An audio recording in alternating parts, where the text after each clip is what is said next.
Hoyer has come to the podium. Live coverage here on C-SPAN. Pro forma session, and as some of you may have heard me say, a pro forma session is a session without substance and without solutions. America is looking to its Congress for both, and it's certainly looking to its Congress to be working.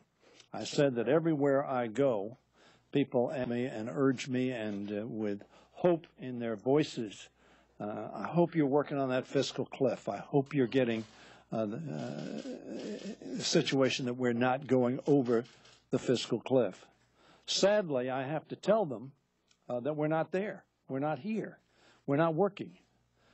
Every Democrat, every Republican ought to be here. The Speaker ought to call us back into session. It is not as if we don't have a lot of work to do. In fact, we have a lot of work to do. Secretary Geithner sent a letter to me and others yesterday, and it was reported in the paper today that America will reach its debt limit on December 31st.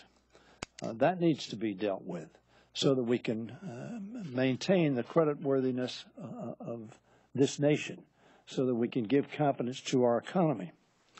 In addition to that, there is much other business to do.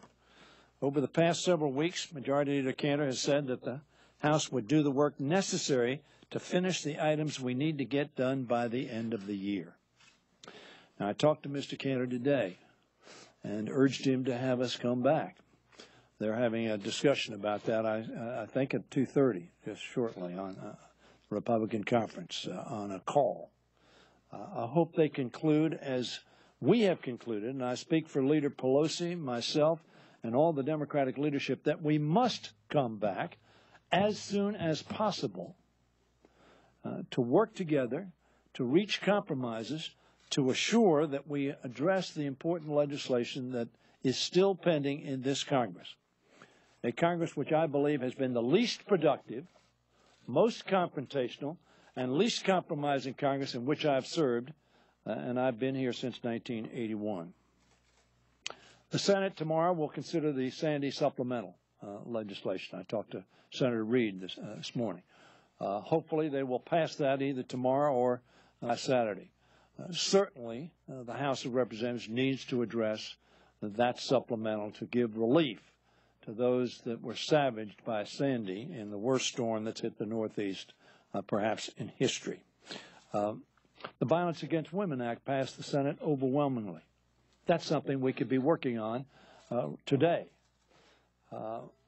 The Farm Bill expires on December 31st. Milk prices will spike very substantially if that bill is left to expire. Mr. Cantor, in his statements on the floor, indicated that that would be addressed before we left here for the end of the 112th Congress. That is some 6 days away, 4 days till December 31st, obviously. The Foreign Intelligence Surveillance Act to make this country, continue this country safe and secure and empower our people to protect us from those who would harm us.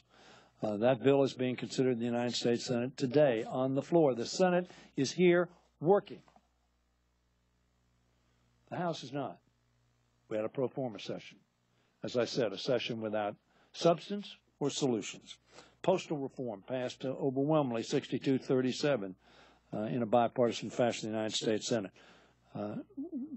We can address that issue as well. The alternative minimum tax will expire on December 31st, resulting in a tax increase for working middle-class Americans. So that, as well as the middle-class tax bill that the Senate passed, and it only got to the floor because on a bipartisan basis the Senate agreed that it would come to the floor. And it passed and is pending here.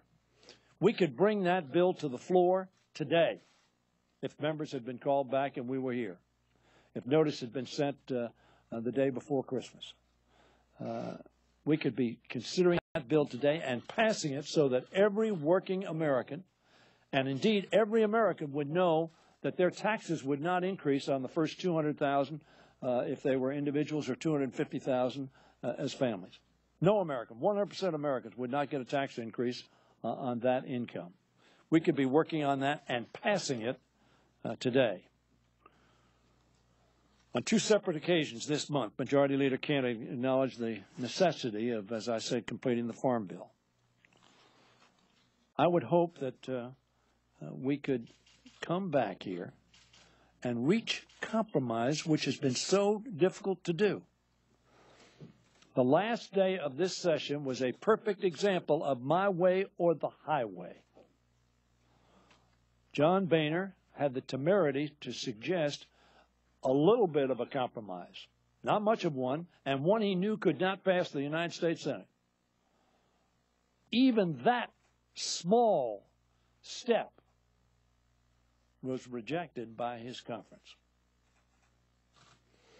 The American people have a right to be very upset with this Congress that we are not carrying out the business that is before this country, that we are not meeting our responsibilities to each and every one of them and to each and every family, to each and every business, and addressing the challenges that they know are before us. I've never seen a public as energized or as knowledgeable about an issue as they are the fiscal cliff. I don't mean that they know every paragraph, sentence, and ramification of the failure to stop going over the fiscal cliff, but they know it will not be positive. They know it will have a negative impact on the economy, and they know it will have a negative impact on them and their families, and they are expecting us to be here to work. We're not. I just observed on the floor that literally tens of millions of Americans went back to work yesterday from having taken off probably a four-day weekend, four-day holiday for Christmas. And then went back to work on Wednesday. And millions more went back to work today. But their representatives in the Congress of the United States, unlike the United States Senate, did not go back to work and have not gone back to work. And that, correctly, is concerning our people. We have 4 days to avert a crisis that could harm our fragile recovery, cost us another credit downgrade, initiate a drop in the markets, and impose arbitrary spending cuts that will undermine our national security and slash vital programs for the vulnerable. I hope that the Speaker and his Republican Party will be here with Democrats, working to finish the task before us and reaching an agreement to avert the fiscal cliff. Democrats are ready to work and, yes, ready to compromise. We understand we won't get it all our way. The legislative process is about compromise. Democracy is about compromise. We haven't done much of that this year, and very frankly, the House has been an extraordinarily partisan House, where we passed legislation after legislation, which the leadership of the House knew would not be adopted by the Senate and knew the President of the United States would veto it. That has not been a constructive experience for the House or a constructive experience for America. I would hope the Speaker today would call the House back into session to address these serious challenges confronting our country and giving confidence to our people that their government is at work, that their government can work, and that their government will work. Thank you very much. Questions? Yes.